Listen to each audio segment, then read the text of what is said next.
membawa pulang warga negara Indonesia dari Ukraina telah mendarat di tanah air.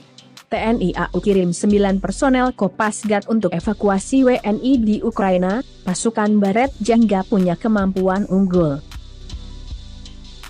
Pasukan elit TNI AU, Kopasgat dikirim ke Ukraina untuk membantu proses evakuasi warga negara Indonesia di tengah konflik Rusia dan Ukraina.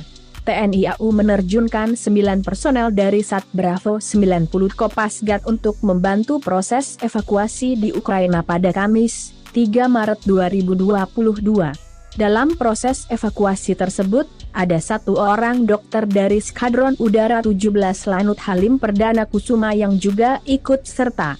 Dijelaskan oleh Kadis Penau Marsma TNI Indan Gilang, para personel Kopasgat sengaja diterjunkan sebagai tim pengamanan. Penugasan ini sesuai dengan perintah Panglima TNI atas permintaan Kementerian Luar Negeri untuk membantu dalam proses evakuasi WNI di Ukraina, jelas Indan dalam keterangan resmi Dispenau. Setelah mendapat instruksi dari Panglima TNI Jenderal Andika Perkasa, Kasau Marsekal TNI Fajar Prasetyo langsung memberangkatkan personel dengan kemampuan tinggi untuk melaksanakan tugas tersebut. Tim gabungan Kopasgat dan 1 dokter ini berangkat pada Rabu, 2 Maret 2022 menuju Ukraina. Kopasgat berhasil mengawal dan mengamankan proses evakuasi WNI dari Ukraina hingga sebanyak 80 WNI dan 3 WNA keluarganya tiba di Jakarta pada Kamis, 3 Maret 2022, pukul 17.10 WIB.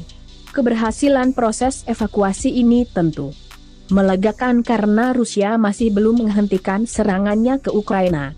Kopasgat merupakan pasukan elit TNI AU yang dulu bernama Pasukan Khas, Pashas.